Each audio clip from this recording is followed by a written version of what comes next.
rasa. Dan tiga tema ini sangat penting di dalam hidup beriman kita, ya, dan juga dalam konteks kekatolikan dan juga di dalam konteks kewarganegaraan kita sebagai warga Indonesia. Saya mengajak kita sekalian, ya, pastor dan saudara-saudari, untuk merenungkan tema iman atau faith ini berangkat dari penggalan dari pidato Paus Fransiskus pada tanggal 4 September yang dilaksanakan di katedral, ya, pada waktu itu dalam perjumpaan dengan para uskup, imam, diakon, kaum hidup bakti, seminaris dan katekis. Nah, dalam pidato ini ada penggalan pernyataan dari Paus Fransiskus yang bisa kita renungkan untuk semakin memaknai iman. Dikatakan bahwa dalam pidato Paus Fransiskus mengatakan iman, persaudaraan dan bela rasa, tiga keutamaan ini mengungkapkan dengan baik perjalanan Anda, kita semua, sebagai sebuah gereja dan karakter sebagai sebuah bangsa. Nah, jadi Paus Fransiskus mengatakan tema yang diusung dalam kunjungan apostoliknya ini menggambarkan seluruh rangkaian perjalanan hidup kita, baik secara iman, ya, dalam hidup bergereja, maupun juga di dalam bangsa kita, ya, yang dikatakan oleh Paus Fransiskus dicerminkan oleh prinsip-prinsip dasar atau tradisional dari Pancasila. Nah, dari penggalan pidato Paus Fransiskus dalam pertemuan pada tanggal 4 September ini, saya mengajak pastor dan saudara-saudari untuk melihat kata yang pertama, ya, soal iman. Dan pertanyaan yang bisa kita renungkan bersama, sejauh mana, ya, kita sebagai orang-orang Katolik, kami para pastor, kemudian frater, saudara-saudari, memaknai iman itu, ya, di dalam hidup kita. Nah, ketika berbicara soal iman, saya yakin kita semua paham tentang konsep ini, ya, soal iman dan wahyu. Ya, ketika kita berbicara tentang iman, tidak lepas dengan wahyu, ya. Demikian sebaliknya, wahyu juga berkaitan dengan iman. Dan dasar dari wahyu dan iman ini adalah cinta kasih.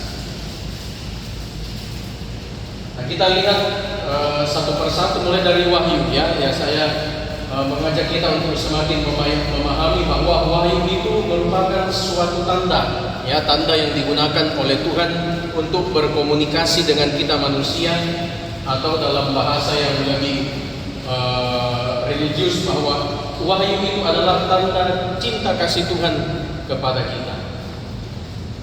Dan juga dalam arti lain bahwa wahyu itu adalah pemberian diri Allah kepada kita manusia, ya. Juga dikatakan sebagai sapaan, ya, Allah kepada kita manusia.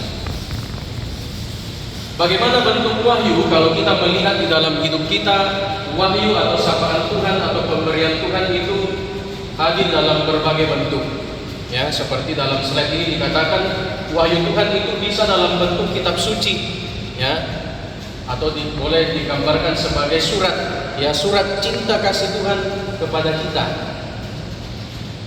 Wahyu juga itu bisa kita lihat sebagai alam semesta, ya, yang diberikan oleh Tuhan kepada kita, ibarat seperti sebuah bingkisan, ya, diberikan cuma-cuma.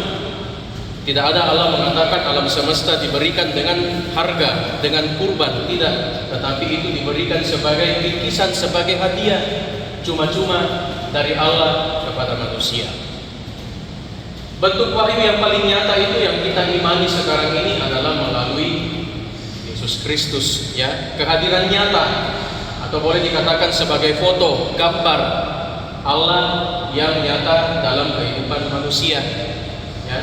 Wahyu juga itu boleh dikatakan sebagai peristiwa atau kejadian dalam hidup, ya, ibarat seperti salam dan lagu yang sering datang menyapa kita, ya, sering mewarnai hidup kita, layaknya salam dan lagu dalam hidup kita, ya.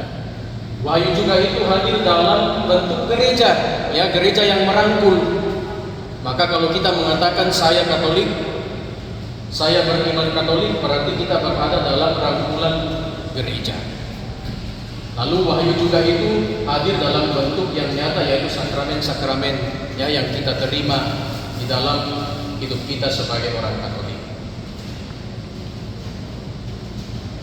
Dan perlu kita pahami bahwa wahyu dari Allah kepada manusia itu ternyata bersifat umum dan juga bersifat khusus. Ya, di satu sisi bahwa wahyu bersifat umum ini menyangkut soal ciptaan, ya, soal relasi antara Allah dan manusia.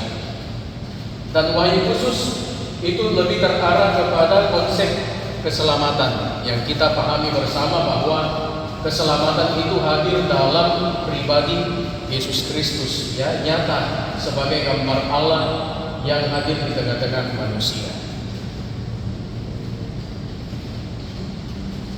Namun pastor, saudara-saudari yang terkasih, ya, wahyu itu ternyata dikatakan bersifat ambivalen dan juga sekaligus polivalen.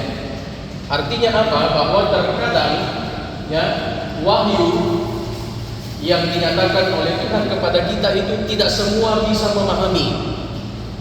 Ya. Bahkan ada yang mengatakan kemudian dari sapaan Tuhan itu ada yang mengatakan saya tidak mampu memahami wahyu Tuhan, ya. Atau bisa jadi wahyu Tuhan, sapaan Tuhan itu ditafsirkan lebih dari satu pengertian, ya. Orang lain mengatakan, oh, peristiwa yang saya alami ini mungkin maksudnya Tuhan menegur saya, ya. Atau mungkin juga yang mengatakan peristiwa yang saya alami di dalam keluarga saya